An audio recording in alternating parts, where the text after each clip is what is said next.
she is an expert in propagating plants, and that's why we're all here, right? We want to learn how to do that. I don't know about you all, but sometimes I think I've done a really good job and followed all the instructions, and the little thing goes. So it'll be great. We're really looking forward to her showing us and teaching us her tips, her tricks, and the way that she does stuff. If you have other people that you know that might be interested in some of our education classes, please feel free to take a few postcards with you and share them with your friends. So the more that we get the word out, the more that we're able to share the information with people, the better gardeners we will all be. So without further ado,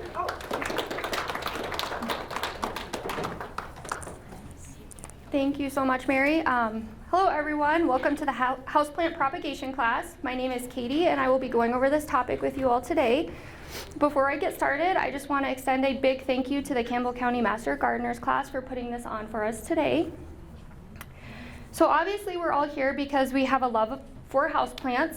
My love for houseplants started a few years ago. I'm actually a geologist by trade, so having a basic knowledge of the geology surrounding our area, I was a little bit concerned about radon gas collecting in my basement. For those of you who don't know, the surrounding, sorry, I get really nervous. Our surrounding rocks do tend to put off a little bit higher radon than other areas typically. So knowing this, I decided to purchase a real-time radon gas detector for my basement.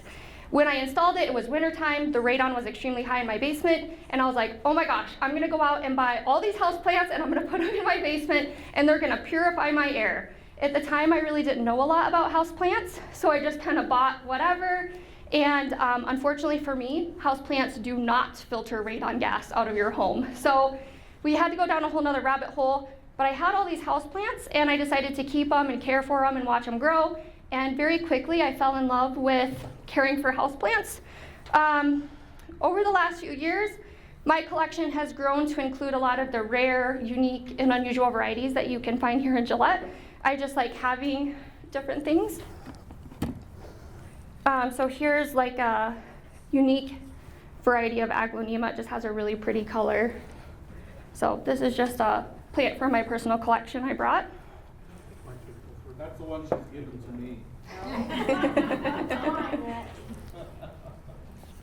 It does have a little pup coming up in the plant too, if you saw that, Rich. Okay, so here is an overview of what we're going to be talking about today. For this class, we are going to be talking just about houseplants, as you all guessed. So just let you gander at that for a few seconds.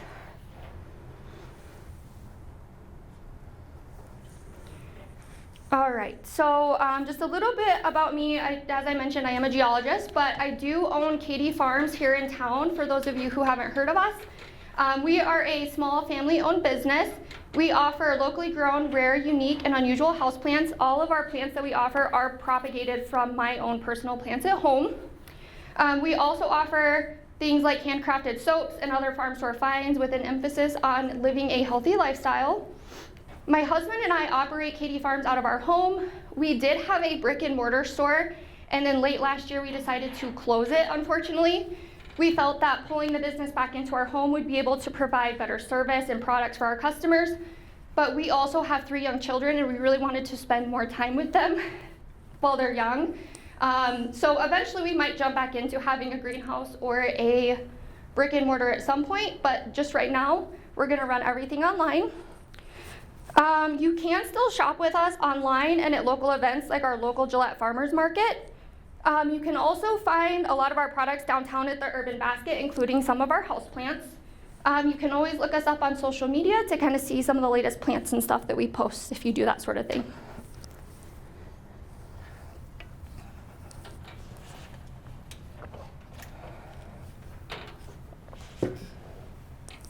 All right, so plant propagation is the process of increasing the number of plants of a particular species or cultivar. In nature, sexual propagation occurs most often. Horticulturists have developed methods of asexual propagation. This allows plants to be created in ways that nature just simply cannot duplicate. Sexual propagation is a complex process in which two compatible plants flower, pollinate, and fertilization occurs. We will be focusing on asexual propagation for this presentation because it's the process that you will most likely carry out in your home with your own plants. I did bring an example of some seed-grown anthurium here. They are rather small. I don't know if anybody can kind of see it. They are pretty fragile, so I'm going to leave them in the cup that they're in.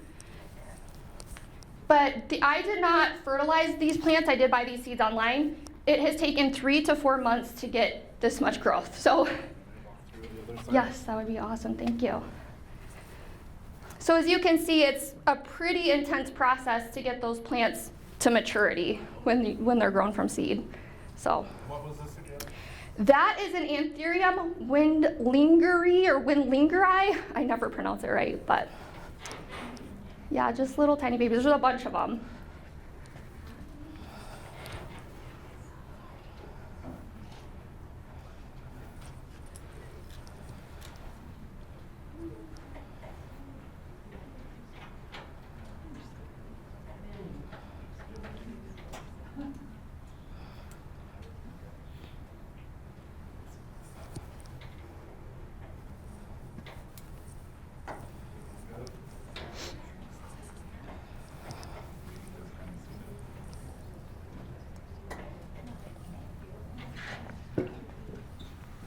All right, thank you. All right, so asexual propagation, this is where we take vegetative parts of a plant and we are going to use them to make a clone or an exact genetic copy of the parent plant. This is typically faster than sexual propagation, and some may argue that it is more successful. As you can see, it takes a long time to grow something from a seed. There are different methods to asexually propagate a plant. Those include cuttings, layering, division, grafting, budding, and tissue culture, all fall under that category.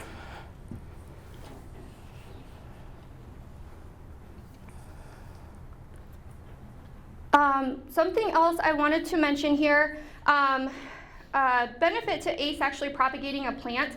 If you grow something, say from seed, and it has desirable characteristics that you want to multiply into many plants, asexually propagating it, you're going to get a exact genetic copy of that, where if you were to sexually propagate it again, it may not carry those characteristics on in its future plants that it puts out. All right, so first we're going to look at cuttings, and I have some notes so I don't miss anything on my phone. Is everybody pretty familiar with the different types of like a cutting like this, or should I run through that really quick? Okay. I'm good. All right, so this is off of a philodendron micans. Mine at home is more of like a hanging plant, so it grows this way. They can trail up. So this right here is the tip of the plant, also known as the growing tip. This is where all of your active growth is going to come out of. So your new leaves and stuff will come here. These are leaves. I'm sure we all know that one. The whole long stretch here is known as the stem. And then the petiole connects the leaf to the node here. And then the knuckle-looking portion, as I just said, is the node. Here you have a lot going on. You have your aerial roots. You have your active growth point or growing eye. And then in between each node, you have your internode or internodal spacing, sometimes people call it. I think that's it. Yep. So that's kind of the basic parts of a cutting here. So the reason I wanted to touch on that, so when you take a cutting, we're taking a part of the parent plant, and you are going to root this and grow it out. So this was cut off of the plant earlier today. There's different types of cutting. So you have a leaf cutting. That's where if you cut right into the petiole, so you don't have the node, so you have a petiole and a leaf, and you can root this. Now, not every plant can be propagated with leaf cuttings. There are specific ones. begonias, African violets, succulents. So if you pull a piece off of a succulent or a cactus, those are the types of things that can be propagated through leaf cuttings.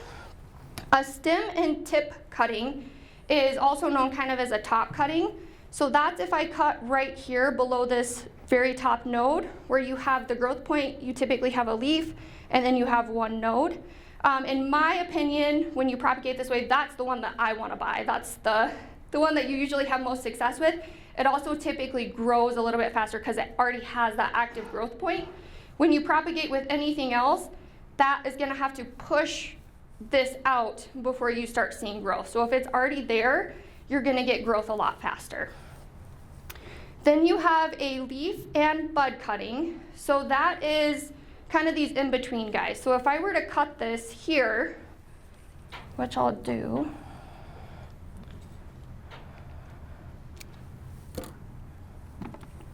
this would be considered a leaf and bud cutting. So you've got internodal spacing on either side of the node here. You've got your leaf, and then you have your node with all your aerial roots, your active growth point, and all of that. And then last, you have a stem cutting. This is also just known as a node. Some people call it a wet stick. So it's the same thing, but the leaf is just removed. So it might even be that there wasn't a leaf present, or they took it off. Some people do take these off because leaves are very common to rot when you are propagating, especially if you have it in a higher humidity type environment. So, do you guys want to pass this around and look at this at all? Yeah, of course.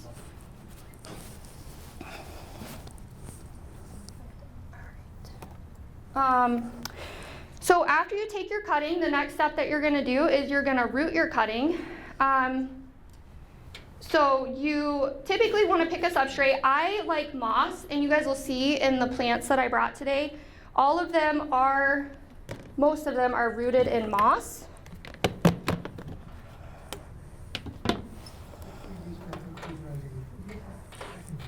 So this here is a good example. I like clear cups because you can kind of see what's going on without disturbing the plant and removing it. These I just purchased at like Walmart, Walgreens, pretty much everywhere sells clear plastic cups, and then I just use a soldering iron and I poke holes in the bottom. And a soldering iron is pretty inexpensive. You can pick one up for about $10 to $15. And you just warm it up and poke. I do about 5 to 6 holes in the bottom of the cup. And then I fill it with damp sphagnum moss. I put my cutting in there, and then I like to use a propagation bin or humidity bin, as they are commonly known. So as you can see, all the moisture, this has way too much moisture in it. Actually, you don't really want yours to look like this because you're going to get some rot. But what this does is the humidity speeds up the rooting process. Scientifically, I don't really know why, it just does. I'm a geologist, I'm not a biologist, unfortunately. But it does help a lot. You can do this with clear plastic bins. Putting them under grow lights tends to help quite a bit. If you don't have a ton of plants and you don't want to use a bin for just one, a Ziploc baggie works awesome too. So you can just, if you have one little cup, a sandwich bag, and you can just put this in your windowsill or under a grow light, and you're going to get roots. So this one here, you can see it's poking a little bit of a root out, and then we have an active growth point there. So that's kind of a good example of what you can get eventually. So I'll let you guys, it will drip, there is some moisture in there. I'll let you guys kind of pass that around.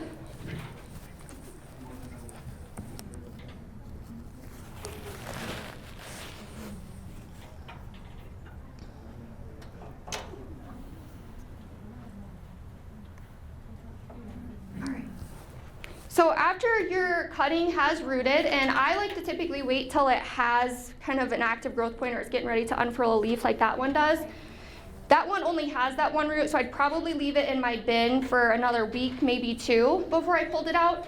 But when it's ready, you're going to want to acclimate it back down to the ambient conditions in your home or wherever that plant's going to live. To do that, you basically just remove it from the bin. You're going to want to put it in a spot where you can kind of keep a pretty close eye on it because it's going to go through a dry and wet cycle. And because it's been subjected to really high humidity, and then it's going to our nice Wyoming, 20, 30% dry air that we have here, it's probably going to dry out in about 2 to 3 days. So when you don't want to let it get completely bone dry, but you want to acclimate it back down so it goes through the dry and wet cycle of what your typical houseplants are subjected to. After about 2 weeks, you are going to just repot it in a substrate of your choice. I prefer soil, so when it's acclimated back down, I usually just use my soil of choice, pot it up like I would any other plant, and just water it as you do all your other plants. Pretty simple.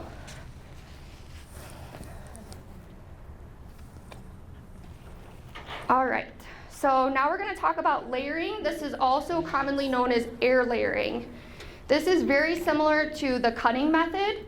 The biggest difference is you are going to establish a root system while it is still attached to the parent plant.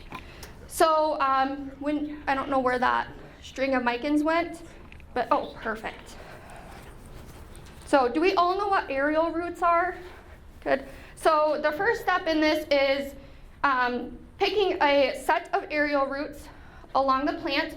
Typically, if you pick a healthier set, like those ones kind of towards the top, versus the ones at the bottom that are kind of dry and crusty, you're most likely going to have more success with a healthier set of aerial roots.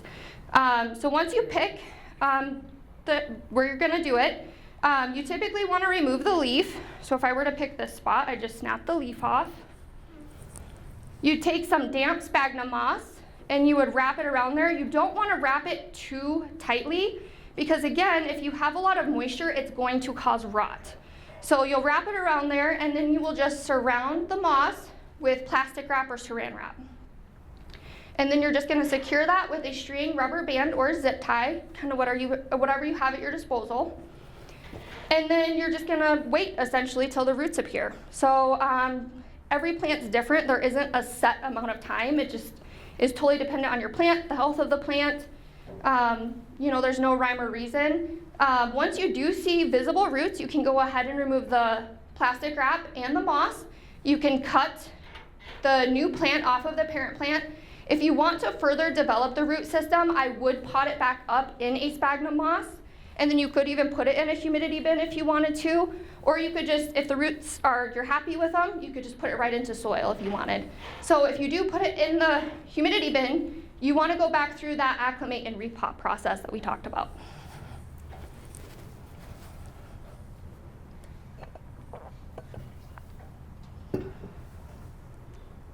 I will have a slide for questions at the end, but is everybody doing okay? Does anybody have questions? Okay. Perfect. So the next type we're going to talk about is division. So this particular method, you cannot do this with every type of plant. The best way to think of this is like plants that put out bulbs, tubers, corms, rhizomes. So that's why in the list of types of plants that you can divide, you see a lot of outdoor plants. You've got iris, daylily, peony, chrysanthemum. Some indoor plant types include alocasia, some orchids, aglaonemas, and bananas. So how you divide is literally just that. You're gonna unpot the plant, you're gonna remove all the excess soil around the root system, and then if you don't know what you're looking for, I would just do a quick Google search. So for like alocasia, it's corms. If you don't know what corms look like, I would just type it into Google, and then when you unpot it, you know what you're looking for. Sometimes corms and whatnot will what they call pup, where they've already put out a baby plant. That makes it really obvious, but that is not always the case. So after you've cut everything up, I would just repot it back into the substrate that it came out of and just continue treating it like you were taking care of the mother plant, essentially. So, and the other reason why I brought this today is this is putting out a pup. So you can see this is the mother plant, and this little guy here is a little baby plant. He hasn't even unfurled his first leaf yet. So, do you guys want to pass this around and look at it closer?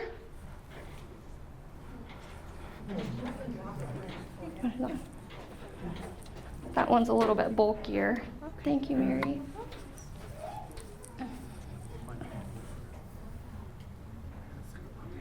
All right. So other methods of propagation include grafting, budding, and tissue culture. Budding is just another form of grafting.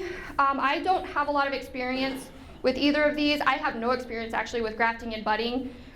What that is though is when you go to Home Depot or Walmart and you see the cacti that have two different types and they're stuck together, that's what grafting is essentially. Tissue culture, I've kind of poked around with a little bit. I am by no means an expert in that, but I've just been curious enough to buy some of the things and kind of try it out. I have not had any success with it really. It made a couple of my plants grow faster, so it was kind of interesting. Most plants that you will buy at Walmart, Home Depot, especially plants that come from Kady Farms, all are products of tissue culture. When you've mastered tissue culture, it typically puts a lot of plants out. It is rather expensive to get started in tissue culture, and it's a ton of trial and error. Those bigger nurseries like Kady Farms keep their recipes or their methods kind of under lock and key, and they're really considered as trade secrets. They don't want anyone else to know because once you have the recipe book, anybody can just crank out thousands of plants. So there isn't a lot of information out there, at least that I've come across. I haven't done a ton of research, just some here and there when I've had free time. If you do want to look it up to try it at home on your own, you can also try searching for kitchen culture, which tissue culture, because it has to have a sterile environment, is typically carried out in a lab. So when we do it at home, they refer to it as kitchen culture and not tissue culture. Kady, what is Tissue culture, it's also referred to as micropropagation. It's really taking pieces of a plant. You can also use seeds, and you are subjecting it to growth hormones essentially. So when I have done it at home, and like I said, I haven't been successful with it, I bought, it was a growth hormone, and I'd have to look, but there's two separate hormones. So one, it was a rooting hormone. So there was a rooting hormone and a growth hormone, and that's where, when I said recipe, that there isn't a lot of information on how to mix those two.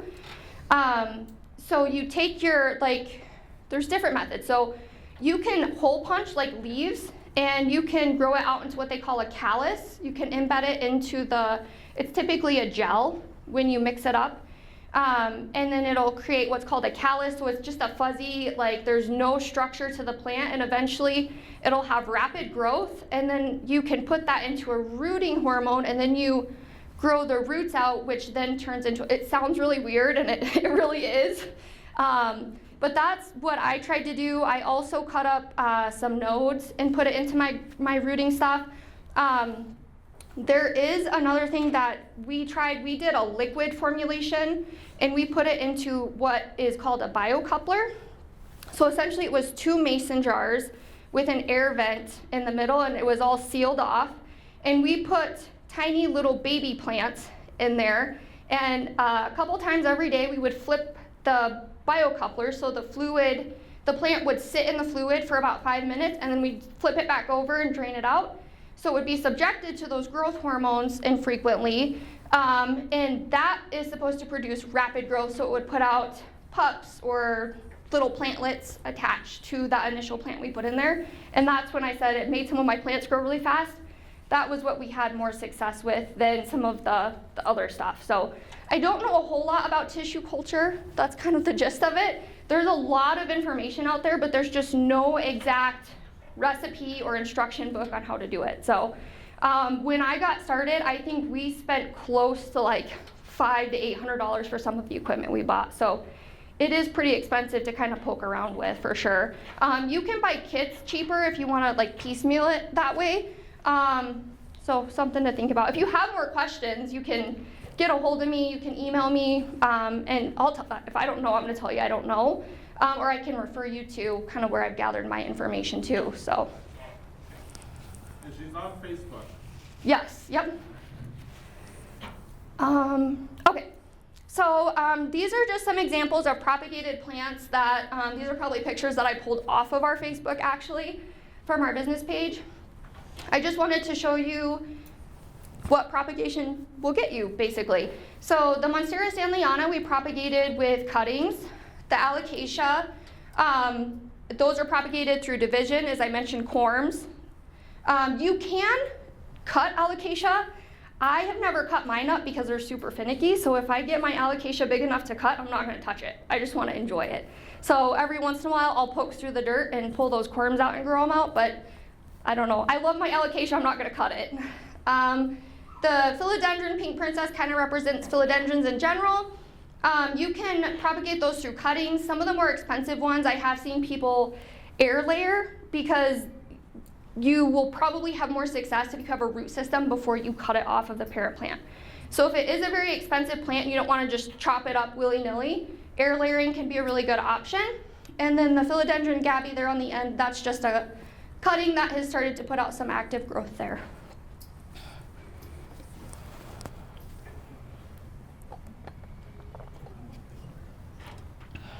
All right, so types of asexual propagation, just to kind of give you a good overview of what we talked about. So cuttings, we're going to take the cutting.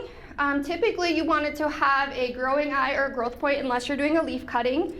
You're going to root it and then plant it up and grow it out. Layering, you're going to establish the root system while it's still attached to the parent plant, and then you're going to cut it and grow it out. Division, you're going to be separating rhizomes, corms, pups, baby plants from the parent plant, pot it up and then grow them out. Grafting is essentially just joining two plants together. And then tissue culture, also known as micropropagation, it's, like I said, it's just a very extensive topic. We could probably be here for hours if we wanted to talk about tissue culture.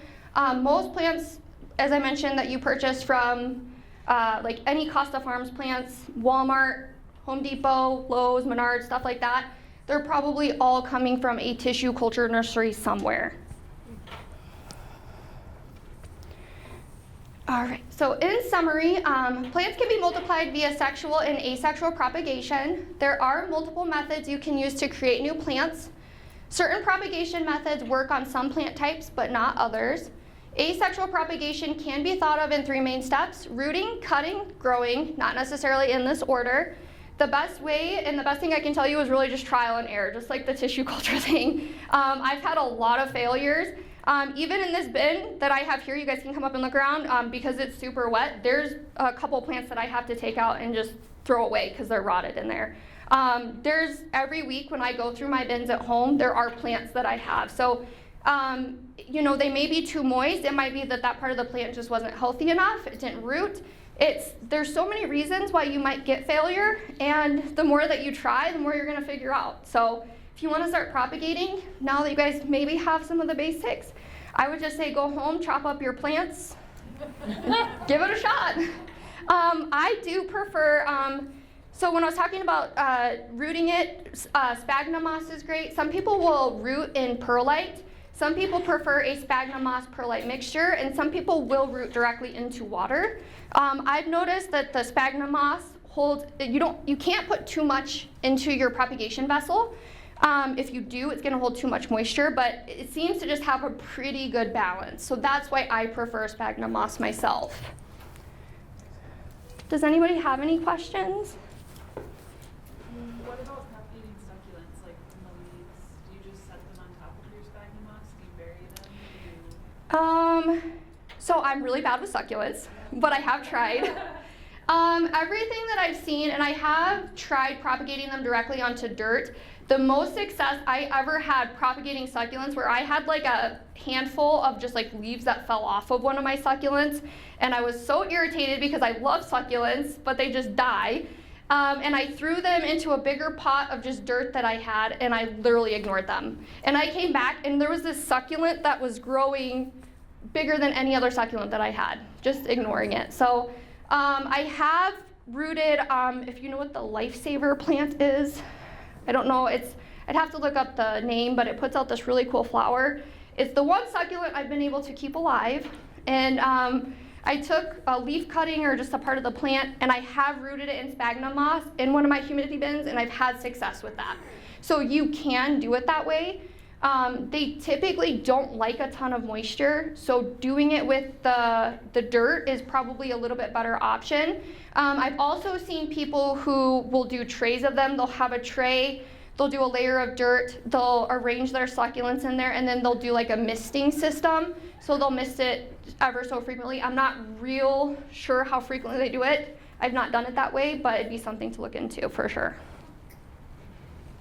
I've learned to just, like she said, ignore them. I put them on a tray and then just kind of not really that often. They tend to really run off the leaf, but you gotta let them heal before they will Yes. do any of that stuff. On dirt or Yes, like? I just lay it right on top of the dirt, just like a tray, just fill it up and just lay them in there, and they will grow little baby leaves and roots out and stuff. Did you just scoop it up with a spoon Yeah. and repot them? or- Yeah. I haven't done it, but I've been doing some research on, and they said that when you pull a leaf, you're supposed to have like a little, collar, they call it, on it. Have you read that? Well, because a lot of them I use is because when people are going through what I sell, they knock the leaves off and stuff, and I always just collect Yeah, them up. it's just kind of They do around. better with that part if they have the end Yeah. of the leaf, but if they heal correctly, then I Okay. usually have pretty good luck with them. Okay. Yeah. No care at all, hardly at all. Yeah, and that is a really good point too, because when I have done it, if you don't let them callus over or heal like that, that is open, and succulents drink a bunch of water immediately the way that they are. So if that's not calloused over all the way, essentially that leaf is going to suck up all the water and then it's going to rot really fast. So it is really important to let them heal and callus over. I do know that. So you let them callus over before you put them on your soil? Yes. Yes, yep, typically. Or if you put them on the soil can be dry. You just don't want to mist it or get it wet until it has that callus. So, anyone else? How long does the callus take? It kind of depends on the plant, really. So some, they'll callus over in a day or two. Some might take a few weeks. So. Because a lot of them will drip a lot Mhm. once they are cut or fell off or whatever, and then some heal instantly. Yep, and then it depends on the size too. So if you have a really small one, it's probably going to callus over a lot fast versus a big leaf or something off of a bigger cacti or succulent. What's your favorite plant to propagate? I don't know, that's a hard one. I have a lot of philodendrons. They're just really easy. Certain philodendrons have a higher failure rate, so I'm like really nervous to chop some of mine that I have. Like I have a variegated Florida Beauty right now that it's ready to be cut up, but with my green version, I had such a high failure rate with that. So I don't want to chop up this like $1,500 plants. So I'm just really nervous, and I think I'm going to try air layering it and just go from there. I don't know if I have like a favorite one per se, but I have plants that are some of my favorites. I've gotten really into anthuriums lately, as you can see, like I bought those seeds. And then I have some variegated banana plants that me and my husband both really enjoy just because they're so easy to take care of. But those are actually really easy to tissue culture, and you can buy specific banana tissue culture medium, which orchids is another one if you wanted to get into tissue culture. They do have specific medium that it's already formulated and work really well for certain plant types. So you would chop it up. You can chop your banana, but you really only get one cutting because it has that top part, and then you can root the bottom stem of it. I think the other way that you can really propagate them is just wait for them to pup, and then you can just separate the pups out. But I mean, that's just kind of one of those plants that we like looking at. So it's something that we don't chop up in our house. So we just let it grow, and it's just fun to watch it for sure. Is there a way to make a plant puff out? I mean, what is it that triggers the plant to do that? I don't know, actually. There isn't a rhyme or reason why it does it. I'm sure the health of the plant plays a big role. If it has enough energy, it feels like it's healthy enough to do that. Probably the right amount of light, feeding it, fertilizing it, those things will help it. An unhealthy plant is probably far much less likely to pop. But there isn't anything, at least that I know of, that you can do to make a plant pup. So, but in the like for example, alocasias, they can pup, but you can also dig through the soil and find the corms and then remove the corms, and then those, once they're potted up, typically they will produce a plant on their own, but they will not necessarily produce pups when they're still attached to the parent plant. More often than not, they don't, in my experience.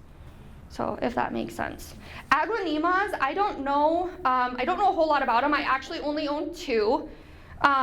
This was one of the first ones that I bought, and I don't know a whole lot about them. I don't know what is in their root system that produces the pup. So this is actually the first pup that I've had on an aglaonema, and once I dig into it, I might know a little bit more, but you know, I think that just the health and caring for the plant the right way, you're more likely to get a pup on a plant for sure. In your original research with the radon in your basement, Yeah. did you find any plants that are better for helping air quality than others? Or are they all just plants in general? Yeah, so plants do not filter radon gas, Right. but there are plants that are better for air quality. I'm not an expert, but based on what I've read, peace lilies are really great. Snake plants are awesome. Chrysanthemums was kind of towards the top of the list, but chrysanthemums are really hard to find. Like when I initially went around and I was looking, like that was like at the top of my list, and no one in town had chrysanthemums for sale. And people probably thought I was crazy for like asking for this plant. And then I think there's another one that I have that's called a lady palm. I still actually have it.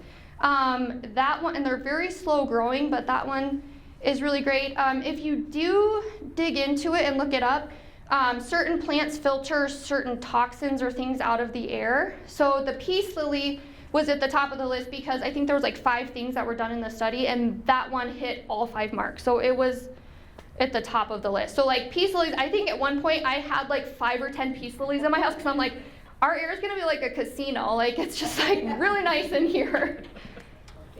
So, but I think there was a study done by NASA where you can, if you Google that, it'd probably come up, and it's a really good read for sure.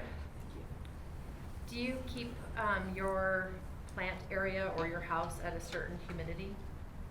I actually don't have any humidifiers in my house, but I have so many plants that our humidity kind of stays about 40 to 45. I don't know how many plants I have in my house, but it takes about 8 to 10 hours to get everything watered every week. So I break it up into little sections every day. So I don't need a humidifier, I guess, because I have plants. So they naturally, the more plants you have, they kind of emit humidity themselves. And I've noticed, like, if I group them together, because I have meters throughout my house, if I put my meter kind of by those plants, it will artificially be higher around the group of plants than it will like if I move it over by my kitchen window, if that makes sense. What do you keep your heat at in your house? Probably nothing real crazy. I actually kind of keep it between 70, maybe 75 at the highest. So my bins, that one slide I mentioned, you want to keep it kind of between 75 to 80 degrees. So these are probably kept at a little bit lower temperature than the ideal, and I still do pretty good. Since it has cooled down over the winter, things do take a little bit longer to root, and it's probably because of that temperature difference. So I'm not like jungle conditions or anything. It's a very comfortable temperature in our house. So. You used those heating mats, seedling mats or whatever for your stuff? I have used those, and I've actually only used them when we started hot peppers from seed. There are certain plants that I've thought about digging them out for because I still do have them. I have a Aparicio Verde plant. I don't know if any of you have heard of this. It's a variegated plant. It has a very weird mottled speckled variegation. If it doesn't have the right conditions, it doesn't revert, but it loses that pattern on the leaves. And one thing that plant has to have is a minimum temperature of like 80 to like 90 degrees to have that coloring. I don't want it that hot in my house. I enjoy the cold weather. So I've thought about digging the heat mat out. I haven't done it yet. So that would be something that I would use it for. I did notice when I use my heat mats, and you kind of have to be careful if you use them, it can dry your plants out a lot faster. So you just want to make sure that if you have anything sitting on those mats, that you check it and make sure that they're not getting super dry or overheated and all of that. Is there any other questions?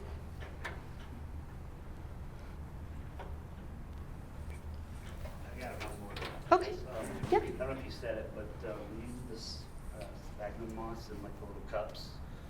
How long do you find before you need to water them again? I mean, other than to just check and see kind of deal, So when they're somewhat science. So when they're in the bins, I probably water them honestly every 2 to 3 weeks because the humidity in the bins makes it so I don't have to water them every week.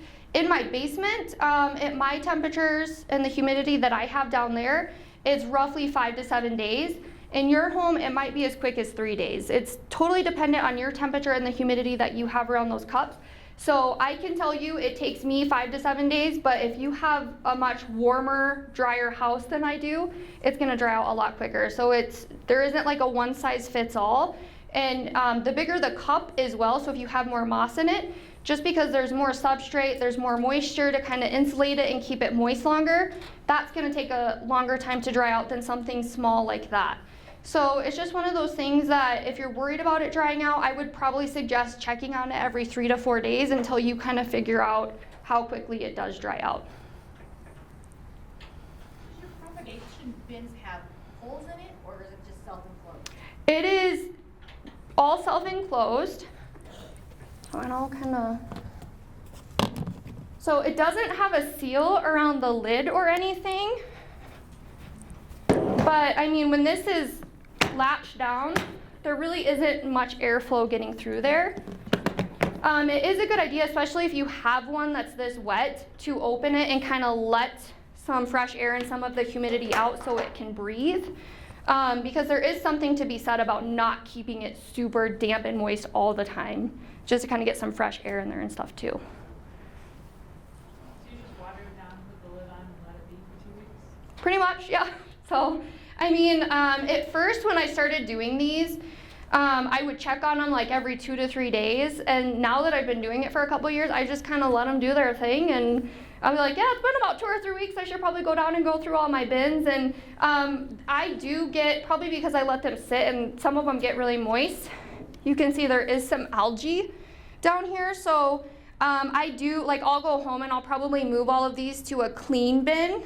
And then I'll clean this out. I usually clean it with bleach so it kills anything that's in there. The algae typically doesn't hurt the plants, but sometimes if it gets excessive, it can almost suffocate them, I've noticed. So you do want to keep an eye on it. I probably let them go a little bit longer than I should. But if you find the right amount of moisture to the bin, it seems to be a really good cycle that you'll have in there, but it's just kind of getting it perfect every time. You're just not gonna hit that mark, most likely. Do you have a certain soil mix that you like? I do, actually. It's a Repot Me brand, so you can just go to repotme.com, and I think it's the philodendron mix that I use. So it's just a really high quality, and I will say there are certain soils that I've had major issues with that I will never buy again.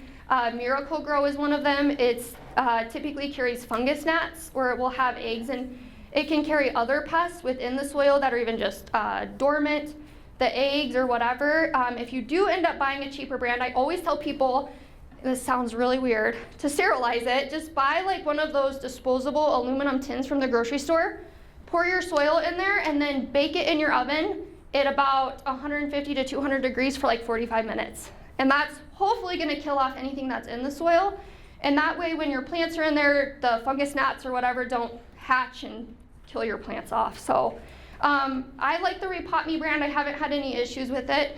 I will say I was using a higher grade mix called Ivy May, and I've had some issues with pests in that because the plants that I have repotted in it recently, I've had an explosion of aphids in my house. I don't know how I have aphids in the wintertime in my house, but they will decimate plants rather quickly. I'm sure you guys all know about aphids, so they're pretty devastating. So I personally won't use that brand again, so I'm just gonna stick with my Repot Me. It is a little bit more expensive, but it's definitely worth it. You get Yep. your moss there too? Most of the time they are out of stock a lot of the time. So they've been out of stock since early December. I keep a lot on hand, so I'll order a whole bunch when it does come back into stock, and then I won't have to reorder for a couple months. If I get in a pinch, I will buy it off of Amazon. The brand of moss that I like is called Best Grow. It kind of comes in an orange label. Not all sphagnum mosses are created equal. I'll throw that out there. So in that one, the Best Grow seems to be kind of very popular among the plant community, I've noticed too. So, but they do carry that brand on Repot Me. What water do you use? Just Gillette water, or what do you do? I use Gillette water, yeah. So I do have a filtration system on my kitchen sink with that I do filter that water one last time. Our water is really hard. So when I had my brick and mortar store, I had a ton of plants up there, and I was using water just out of the faucet. And because it wasn't filtered, and I think the water was worse down there for some reason than it is at my house. And it seemed like it did damage some of the plants. You would get those hard water spots. One thing that I try to do, and sometimes it's really hard because I have so many plants, if you have a smaller collection, I use just a gallon water jug, nothing super fancy. I'll fill that up, and I will actually let it sit out on the counter like overnight so the chlorine evaporates out of the water. So that kind of helps just eliminate some more of those chemicals that your plants will be exposed to. I will say there are, I've recently got into carnivorous plants. In particular, I think they're referred to as pings. I'm not even gonna try to say the full name because I can't, I don't know how to pronounce it. But those in particular do require distilled water because they die almost instantly when you use tap water. So I haven't found a way to water those with tap water. I have a very small amount of them, so it's really not that big of a deal. I also use distilled water when I make soap, so it's something that I have on hand, so it's really not that big of a deal. But if I were to water all my plants with distilled water, it'd be rather expensive every week, so I don't. So, anything else? Perfect. Well, I have my information on this last slide if you guys want to jot down my email address if you think of anything. Our website's on there too if you want to poke around and look at some of the houseplants that we have. Thank you. Yeah, thank you all for coming. Perfect. Thank you.